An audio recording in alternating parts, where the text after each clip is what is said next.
Alright guys, should be going live here in a second here. So apologize for the little late start, but ready to go. I'm filling some other shoes today, so a little short-handed at Awesemo. So let me just get this link out to everyone before we really get going here. Alright, so I'll just send out Slack. And let me know if you guys have any questions. Alright.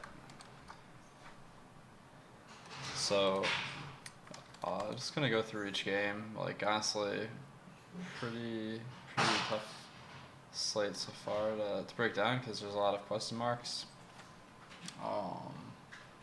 So I'll just go through each team real quick. Alright. So, let me just tweet this out real quick so that we'll have this. So bear with me 1 second.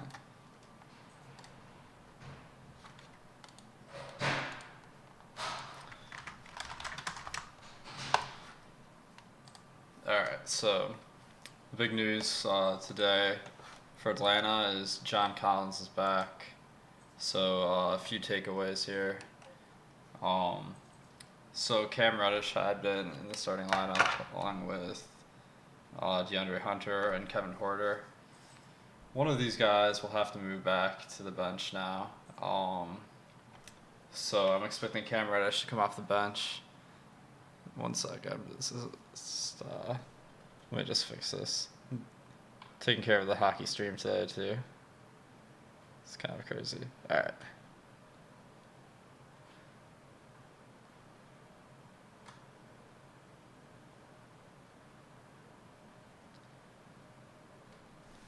So this is gonna be a crazy day. All right. So, the takeaways here are that Alex Len is he's probably gonna see minutes cut along with Bruno Fernando. When John Collins was in the rotation, the centers only saw about 36 minutes of the 48. John Collins played center for about 12 minutes a game. So I'm avoiding Cam Reddish and both centers. John Collins is a little bit too expensive, given that we don't know exactly how many minutes he'll play today. I'll have to wait and see there. Alright, I got a question from Josh. Should I approach using FC for 20 entry contests versus 150 contests differently? So I think for either one, you want to use kind of the same approach. You want to build probably at least 5 lineups per one you're going to use, and then you kind of sort through it and pick your favorites, and I'll show you guys how to do that. The glasses are dope. Alright. Amit asks, I want 60 tickets to DK Christmas. I'm still working with FC. Best advice you can give me. I'll go through FC in a little bit here. So actually, I go through FC on these shows. I'll give everyone a little strategy to use it. Hold on 1 sec. Okay. So I'll get to FC after kind of break down the slate. Cleveland, the only news is Larry Nance is questionable. It's a non-factor for me because Alfonso McKinney probably joins the rotation, maybe a couple of more minutes for Kevin Porter, but this is not a significant injury for me. Philadelphia, Joel Embiid is questionable, but missed shoot around. The most likely scenario is he's out. And I think that the biggest beneficiary would be Al Horford. I feel like he's the best matchup versus Andre Drummond for a number of reasons. First of all, he's bigger than Kyle Quinn and Norvel Pelle. And second, he's got the outside shot, which will pull Andre Drummond away from the paint, which is going to make him a weaker defender. So I think the most likely starting lineup here is maybe Mike Scott in. The other guy that's out is Matisse Thybulle. So the other thing that could happen is we see a Korkmaz start. With Embiid out, we'll see more shots from the other guys. Josh Richardson's price looks pretty good, as well as Tobias Harris. I'll have to go through and update these usages too, depending on the news. So go through the day, kind of updating everything. So bear with me a little bit. Um, okay. The Pistons, ton of news here. Blake is questionable. Kristen Wood is back. Luke Kennard's out. So I think we get maybe a Svi start. Bruce Brown's questionable. If he's out, I assume Derrick Rose. I mean, his minutes are kind of fixed. I assume Tim Frazier will kind of slide in and play maybe 24 minutes or 22. Derrick Rose playing 26. That'd make Tim Frazier like a decent play, but probably not someone that I'd want a lot of. All in all, I think Markieff Morris maybe with if Blake's out, but we don't know yet. But the price has gotten up on him. So if Derrick Rose somehow got a start, I think that would be decent. All right. Toronto, we saw that McCaw got the start a couple of games ago. Boucher was kind of the chalk that disappointed. Indiana's a tough matchup. They're a pretty big dog in this game. So I think that based on these prices, I'm not seeing a ton that we can really go for today. Although let's see what DraftKings is like. No one's really jumping out at me. So I guess the prices have caught up. At least with this matchup. Alright. Indiana, we have Sabonis is questionable. I'll have to update that. Lamb's questionable. So if Lamb's out, Holiday gets another start. He'll be a guy you could sprinkle in maybe. If Sabonis is out, I feel like Miles Turner gets the biggest boost. What you probably see is Jakar Sampson gets a start here. He doesn't play enough minutes, so Goga probably picks up backup center minutes.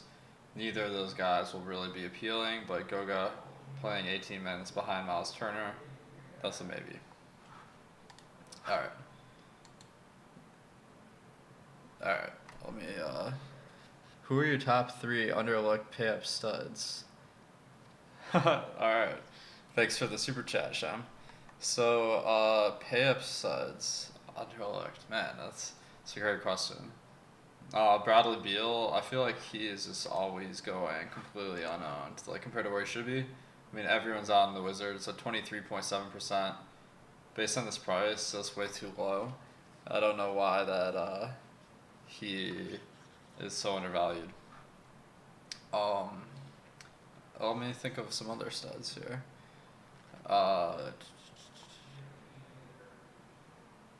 Let's see. Jimmy Butler, I feel like the matchup's really tough, but like that could be a spot where the ownership's not there. Like these Spurs guys, they look very low owned compared to the matchup. I mean, Memphis like still stinks, especially on the defensive end because they got all these rookies in there. So guys like Marcus and DeMar DeRozan, pretty appealing. Let's see. So I think there's a lot of great kind of undervalued stars here. All right. Going back to this game by game here.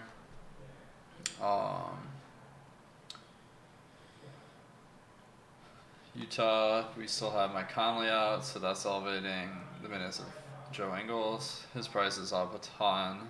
All these guys are expensive. Miami's been one of the worst matchups in the league recently, so I think that isn't that useful. Alright. Just spent 5 minutes listening to game plan from Saturday, so it's down. That's totally my bad.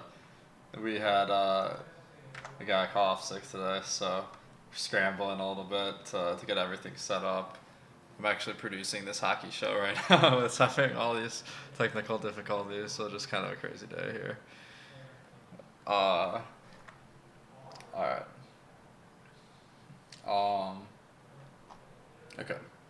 Miami, let's see. I think Goran Dragic is back pretty much, so um that's all right.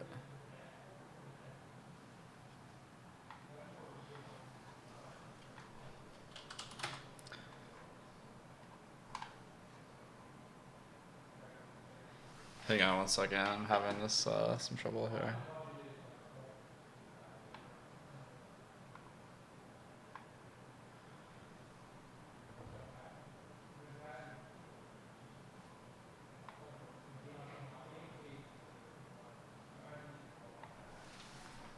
All right, it's a crazy day here. Um,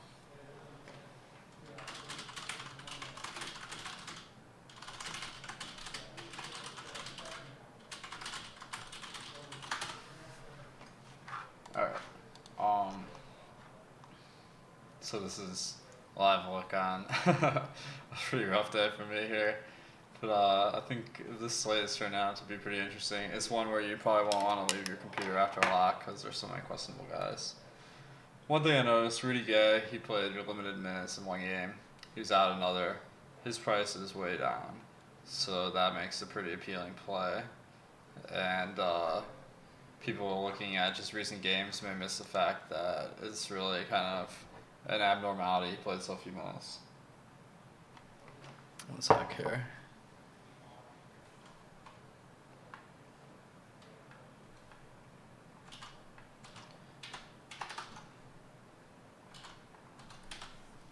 Alright.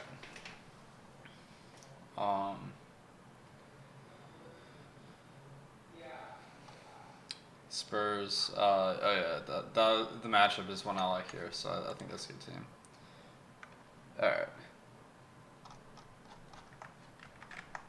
So, Memphis, Jonas Valanciunas is questionable. Brandon Clark had a ton of foul trouble last game, so I think people undervalue him if he gets a start. Or I mean, if he not if Valanciunas is out, I should say. Solomon Hill probably will get the start.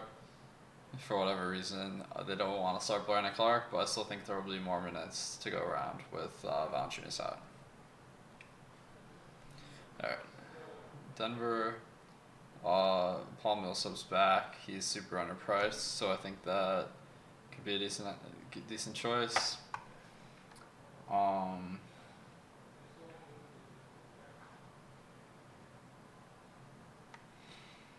Phoenix, we had Devin Booker, Ricky Rubio's available to play. So that's kind of making Devin Booker overpriced. He gets less shots and assists with Rubio in. Kaminsky's playing.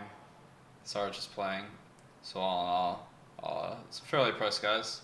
Baines, I think people are going to really overvalue him because he played like so many minutes the past two games. But we have a long sample of when he starts. He averages about 26 minutes. So with Kaminsky in, I think people will be very over-optimistic about Baines. That could be an ownership fade, even though the price is decent. All right. What's the word on Detroit players? Hunter just asked me about Baines, so that's kind of convenient. What's the word on Detroit players? Blake's questionable. Kennard's out. Christian Wood's back. Derrick Rose is in. Bruce Brown's questionable, so still a lot of question marks there. New Orleans. Lonzo's kind of seen a minutes drop. He'd be kind of interesting as a contrarian play, I guess. Redick saw a bunch of minutes last game. That was a little bit fluky, so I think it's a high hand situation. That, based on the ownership, may be a little bit too high. Drew Holiday's looks pretty decent, his price. Alright. Whiteside's price looks pretty appealing. I mean, New Orleans is a great matchup here, so all these guys are looking pretty good. Carmelo is questionable. If he's out, Tolliver may be a good value play. And Bazemore saw more minutes with Carmelo out, so that'd be an option. Alright, Houston. Alright.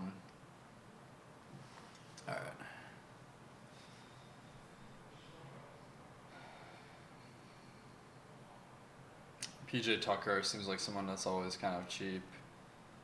Um, but not a great matchup for the Rockets. You could definitely go to Harden or Westbrook just because they're always studs, but there's no reason to believe that they'll be better than average today. Marvin Bagley, pretty popular. It's unlikely he gets to start tonight. I don't think they would start him against PJ Tucker. Like, they'd probably wait until bigger front court. Um, Fox, I think, is very underpriced. He saw a little bit of limited minutes last game, but I assume he'll go back to maybe 30% or 30 minutes. All right.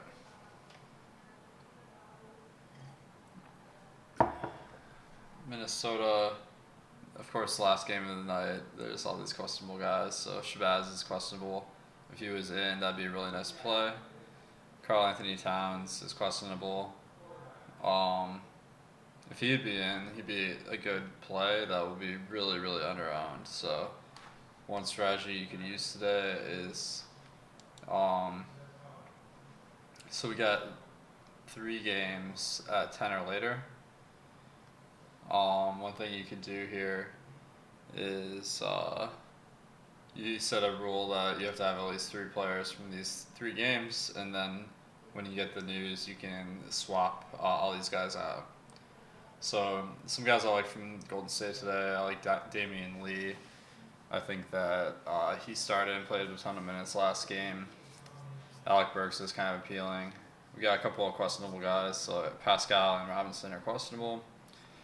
If Robinson misses, we'll probably see either a Pascal start or a Burks start. So I think those guys will get a bump there.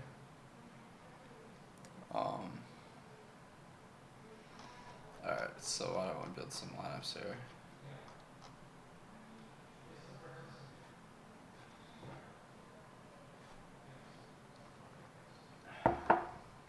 Okay. So priorities on today's slate. I didn't see anyone that really jumped out as a lock. So this will be an interesting one.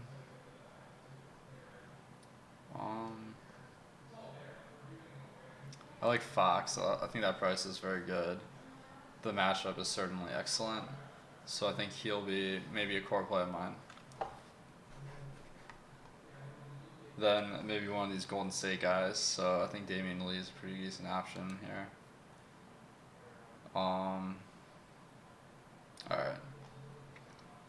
And then if I want to follow my 3 guys from the last game's rule, maybe I go with Whiteside. He's just incredibly cheap tonight. Let's see. Favors, wow, looks like people aren't on him, but they said he was going to play 25 to 27 minutes a night. He played 27, and the ownership isn't that high, so I really see an advantage there. Why do my ownership numbers look different than yours as pros? It's probably because I have to refresh to get the more updated ones. So I'm gonna do that. Alright. So let's see here. Damian Lee. What was I? Fox. And then I had Whiteside and Favors. So this will give me kind of flexibility that if I really want to get Towns or someone like that, or maybe Napier, maybe they're both in and starting, then I could swap and get both of them and have a pretty good lineup. Alright.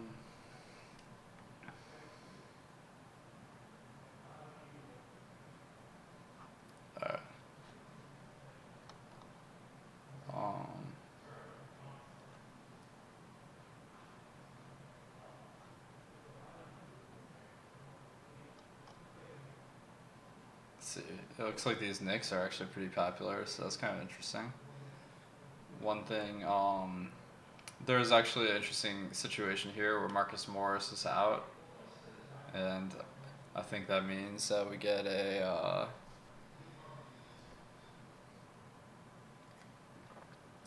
kind of a knock start, but he just doesn't see a lot of minutes when he starts. So, I'm kind of wondering if maybe Alfred Payton's a better play because they might work in Frank in the 2 instead of the 1. And then it'd be a 2-man rotation instead of 3. And that would be a spot where maybe Payton would play 30 or more minutes, and that'd be pretty nice. Oh my god, this hockey stream is just. We need Josh back. So, that'll be funny in retrospect. Alright. Bradley Beal, that's a great play tonight. I think, so the situation here is Davis Bertans is out, and they signed a new guy, Gary Payton too. So I think that what we see here is Mahimi sees more minutes. I think they're really going to want him to match up with Mitchell Robinson, Pasnak, maybe a better match for Taj Gibson. But I don't think they're going to mess up with the starting rotation. But I do think Mahimi maybe go under elect where, since the Knicks play big at center, they could definitely run him out there more. Then Admiral Schofield is kind of the value play du jour because with Davis Bertans out, he's kind of the obvious starter at power forward.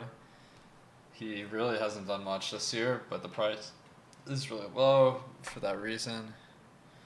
So I think he's a good play. I gotta complete my lineup here.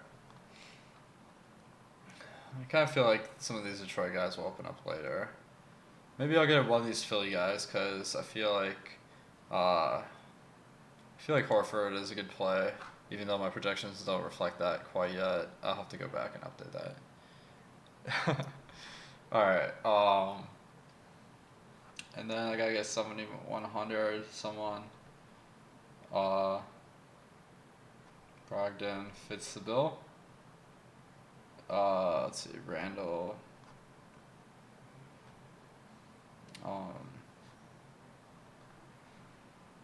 Ja Morant, this option.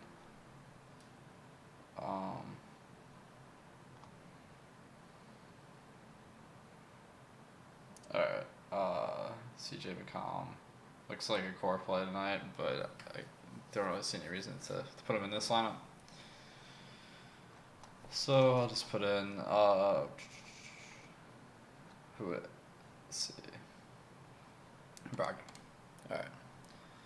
Let me check out the, So my projection at 277, we'll see how that stacks up to my optimal. And then my value ranking of 90% or higher, that shows that this might be a pretty strong lineup. Alright. So I'm going to answer some questions here from the premium Slack. How do you feel about Napier on DK if he plays? I think he's a good value play because he played a lot of minutes last game, and he doesn't have a high price. Alright. If I have two players with a similar range of outcomes, one guy is 25%, the other guy is 8%, would you side with the 8% guy more than 25%?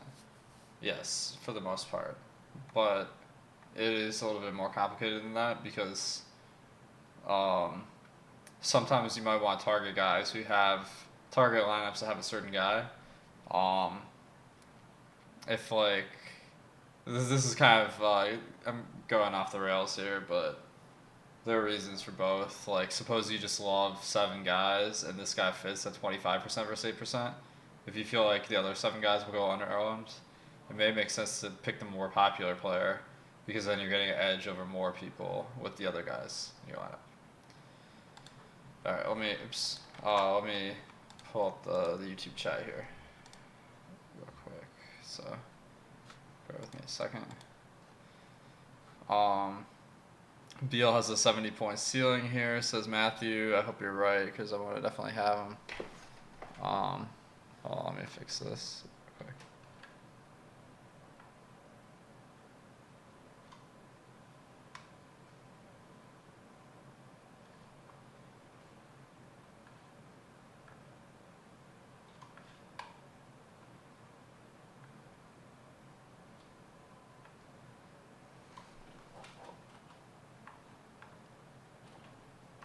Sorry, guys.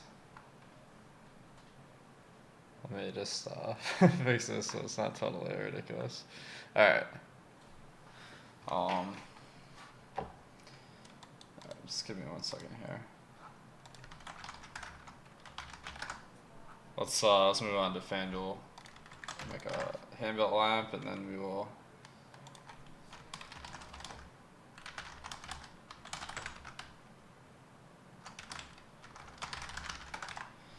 All right.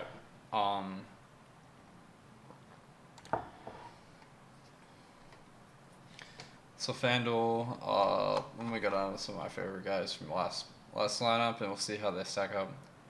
Looks like Damian Lee is not really picking up much love here. Alec Burks more popular. I think those guys both are interesting. Teague, perhaps if Napier's out, I think that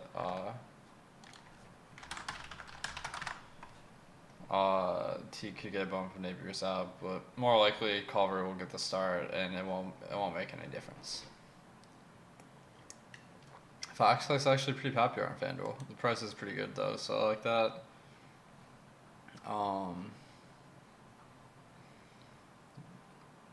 Bazemore, maybe a good contrarian or a good value option here.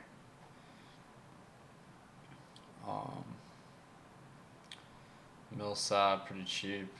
I like that 2% ownership because I mean, not the greatest matchup, but coming off an injury, maybe he'll be underowned.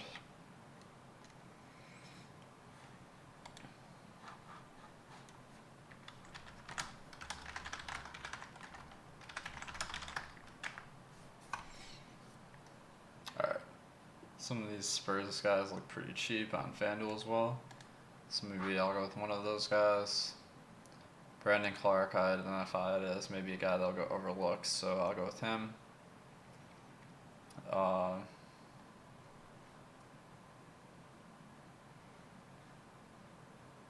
Vucevic is popping out. 7,700 for him against a bad team looks pretty appealing. Beal, I think that he should. I mean, it's a great matchup, and everyone's out, so these Wizards are really gonna pop here. Oh, Ish Smith as well. I might have missed him on DraftKings. What was this price there? 4,500. That on both sides. That's a really good price for both sides. And then Tobias looks like a good play with Embiid potentially out. Probably will not be much of an ownership advantage there though because we will get that news before lock. And then Booker kind of fits this. McCollum, I'll put him in there. 318 projection. So now let me go to Fantasy Cruncher and I'll show you guys kind of how I'm approaching this slate here. So gotta pop in my projections. If you have the Awesemo version, you don't have to do this. But oh, by the way, guys, if you don't have the Awesemo Plus membership, I mean, you get a lot of tools that will help out your game. You can use the code GAMEPLAN and get 50% off your first week of a weekly membership. So this is also behind the paywall every day, Monday through Thursday. So you have access to the stream as well. Although I'm going on holiday break soon, so I'm not sure if someone will be doing it next week. Alright. Let's see.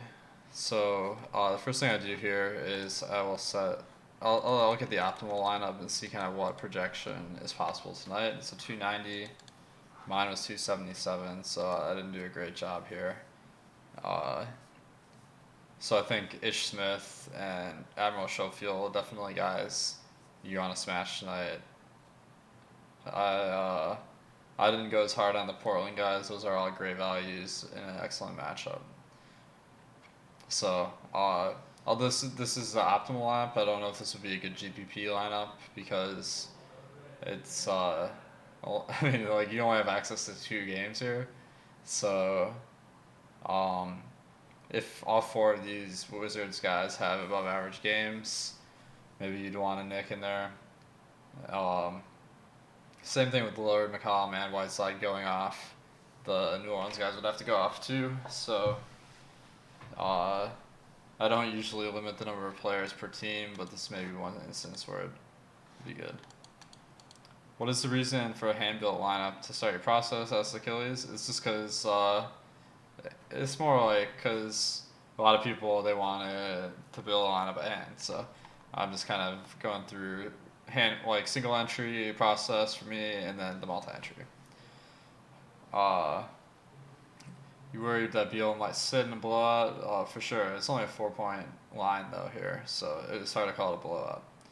What are your thoughts on Nick's stack on FanDuel? I don't target stacks on purpose, but I think individually they're pretty good plays, so that's fine. Cash games, how many under-owned guys would you target? I'm not looking at ownership in cash games unless we're talking about winner take all or something like that. Anything jump out about Yahoo pricing? So what I'll look at for that is, actually let's talk about fantasy points here. So Serge Ibaka at 24. Obviously his role is much bigger now. Tristan at 20. That's fine, but not really popping. Favors at 16. RJ Barrett at 16. Ish Smith 15. There's some really lock plays on Yahoo today. All right. So let me.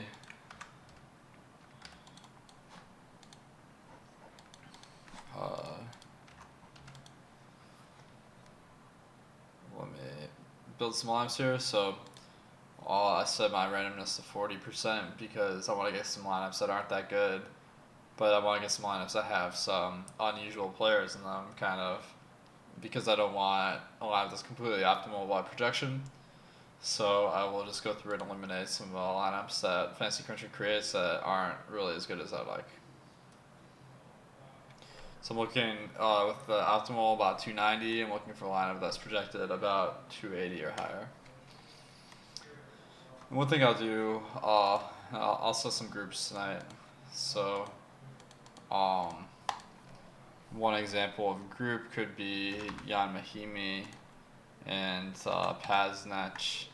I don't think those guys would both have a good game in the same game. Grant and Millsap, but I don't really see myself ending up on Millsap. Whiteside and Scal. That would be one where I don't want those two guys together. Favors and Jackson Hayes, but I'm not really on Jackson Hayes tonight. Baines and Kaminsky. Jokic and Plumlee. So these are some ideas for guys that you want to avoid together, but it's not a comprehensive list. Alright, so I'm going to go through and delete anything below 280.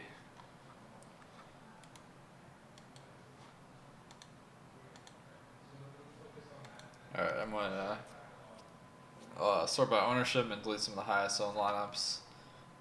Based on this, I'm expecting those to be just Washington and Portland pretty much. It seems like those teams are really the ones gathering all the ownership at DraftKings. So in general, I want to avoid the highest owned lineups. They're just totally overowned. So the highest owned lineup is 171. I'll just delete the top 40% or so, and I'll make sure I have some guys that are lower owned in these lineups that I'm choosing. So I'm at 250. I'm left with 60. That means if you want a 150, maybe you make 500 if you're using these things. So I still got the Washington stack here, but I have Jan Mahimi, who's pretty low owned. So that's kind of interesting. Same with Tristan Thompson, kind of a low owned guy that kind of mix with some of these really popular ones. So this is kind of how I'm approaching this slate tonight. Probably gonna have a lot of the Wizards because they're really short-handed. That's usually appealing. Let me go to FanDuel now.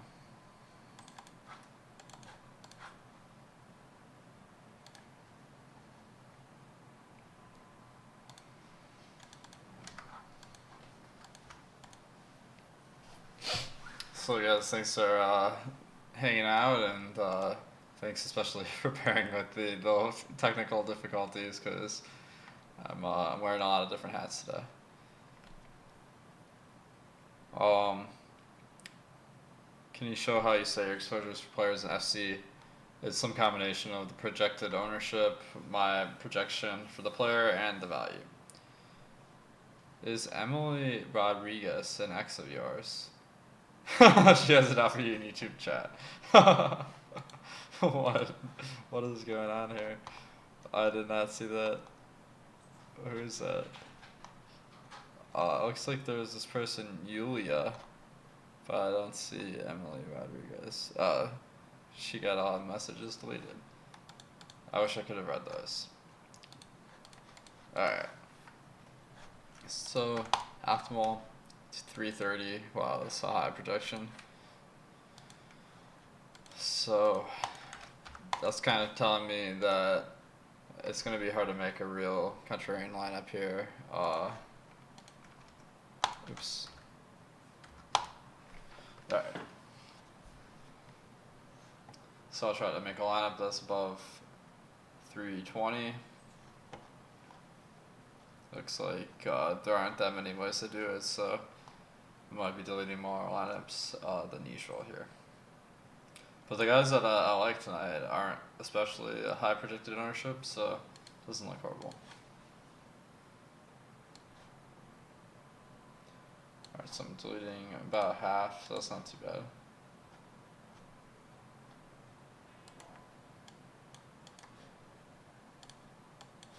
So if you have any last questions, ask me in chat. She called you a bald and unathletic freak. I mean, damn. That seems a little bit mean, but I'm not the most sensitive guy, so I don't really care. I don't think people are watching this because I'm like athletic or have cool hair. Although some of the guys on our team have pretty nice hair. So, alright, sort by ownership. So the highest is 220. I'll just delete maybe the highest 25%. Hopefully I can find a couple lines I like here. Alright. Harrison Barnes, says someone. Wouldn't really expect. Maybe I need to go back because I feel like that Barnes might be a little bit more risky with Bagley back. Although Bogdanovich is out, so they might run Barnes as a wing if they want. Let's see. Really balanced lineups here I'm getting, so that's interesting. Surprised I don't have any of Admiral Schofield. I wonder what's going on with that. He is 4,200, so wow. A lot more expensive on FanDuel. So that's worth keeping in mind here. So, came up with some lineups I kind of like here, so let me see if there's any more questions. Were you tourney player, cash player, in your poker career? I think I did both, but more cash. Brian said, how you feel about Knox? I think that I'd avoid him just because it's like a nominal start. He seems to never play that much. How would you create a lineup for highest single entry on FanDuel? In the high dollar single entry, people generally have very similar cash lineups, so I pick a lineup that tries to exploit some problems with the cash lineups of that day.